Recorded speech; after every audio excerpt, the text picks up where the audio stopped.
नमस्कार, मैं शारदा पांडे आसान ज़िंदगी किसी एपिसोड में आपका स्वागत करती हूँ। आज मैं आपको बताऊँगी प्रेरक कथा, सत्य कथा पर आधारित यानी गांव की सच्ची कहानी है, पुरानी कहानी है।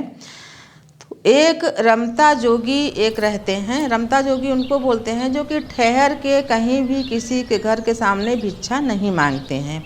वो चलते रहते हैं, बस मतलब भिक्षा दे करके बोलते हैं और चलते रहते हैं। अगर कोई उनको पुकार लेता है कि हाँ स्वामी भिक्षा लो, तो वो रुक जाते हैं। और उनकी इसमें एक साधना भी होती है कि वो गांव के एक छोर से निकल के दूसरे छोर तक वो घूमते हैं। अगर उस दिन उनको जो भी भिक्षा मिली वही खा के वो अपनी साधना को पूरी करते हैं। तो इसी क्रम में एक मतलब साधक, रमता जोगी एक साधक रहते हैं। तो गांव से एक छोर से निकल के दूसरे छोर तक जाते हैं। तो गांव वाले सभी लोग जानते हैं कि ये साधना को शुरू किए हैं, इनको खाने पीने की कुछ चीज़ें रोक के दे देते थे। और हम लोग भी गांव में देखते थे, कभी मतलब ब्रह्म मुहूर्त में ही उठते थे, उनकी ऐसी रहती है। तो वो लालटेन पहले आता था, अंधेरा जैसे रहता, तो लालटेन को जला के और टांग लेते थे ब्रह्म मुहूर्त में, एक तरफ से निकल के और एक तरफ से निकलते हुए चले जाते थे अपने आश्रम या कुटिया में जहाँ भी। तो इसी क्रम में एक महिला रहती हैं। तो उनका बाबा का जो दरवाजे के सामने से ऐसे पुकारते हुए मांगते हुए निकल जाना उनको अच्छा नहीं लगता था, उनको भला नहीं लगता, तो बहुत चिढ़ती थी वो। तो बोले कि ये जोगी जो है रोज़ आता है और ऐसे ही पुकार के चला जाता है। मतलब वो जोगी सिर्फ एक ही गांव में नहीं, सब गांव में जाते थे। तो उनका ऐसा रहा होगा कि 2-4 दिन यहाँ भी मांग लें जो भी। तो वो बोली कि उनको बहुत चिढ़ लगता था। तो वो क्या बोली कि वो रोटी बनाई, आटे का रोटी बनाई 4-5 ठो, और उसमें कुछ जहरीला पदार्थ डाल दें कि रोज़ रोज़ आता है साधु और परेशान करता है, जबकि वो किसी से ठहर के नहीं मांगते थे। एक दिन पंडित जी को दरवाजे से निकल के बोली कि हम पंडित जी रोटी बनाए हैं, आप खा लो। तो ऐसे समय में मतलब वो भोजन कर चुके थे, यानी कि बोले कि हम भोजन जाके हम कर लेंगे, आप हमें दे दो, हम जाके अपने आश्रम में ही भोजन कर लेंगे। तो बोले कि हाँ ठीक है, भोजन कर लेना। उसके बाद वो चले जाते हैं उनका रोटी लेकर, 2-4 रोटियां रहती हैं, वो लेकर चले जाते हैं। फिर आश्रम में भी कोई जाके उनको कुछ भोजन देता है तो उस भोजन को खा लेते हैं, एक ही बार खाते थे। तो उस भोजन को वो खा लेते हैं और उस जो रोटी दिया हुआ जो था, जो कि थोड़ा जहरीला पदार्थ मिला के बनाए थे, तो उनको रख दिए कि चलो हम इसको अगले दिन खा लेंगे, अगर कहीं भिक्षा नहीं मिलती तो हम इसको अगले दिन खा लेंगे। तो वो ऐसा करके रख देते हैं। और बरसात का समय रहता है, खूब आंधी तूफान, पानी बरसता रहता है। ऐसे में 2 यात्री यानी परदेश से 2 यात्री आते हैं। काफ़ी नदी के किनारे उनका आश्रम था, तो काफ़ी तूफान उफान चल रहा था। तो लालटेन जलते देखे तो बोले चलो ये कुटिया है, यहाँ रुक जाते हैं, जब आंधी तूफान थमेगा तो हम गांव को चलेंगे।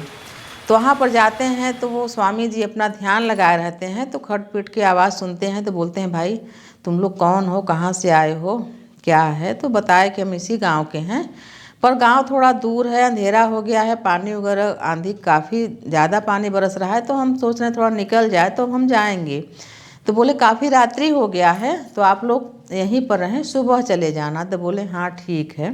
फिर बोले कि भाई इतने आप दूर से आ रहे हैं पैदल और अपने घर भी नहीं जा पाए, तो आप लोगों को भूख लगी होगी। तो बोले हाँ हमको भूख तो लगी, लेकिन अब आप भी तो स्वामी हैं, रमता जोगी हैं, आपके पास ही कहाँ होगा। बोले नहीं, हमको एक कोई भद्र महिला रोटियां बना के दी हैं, तो हमको कोई और दूसरा भी कोई भोजन ले आ दिया।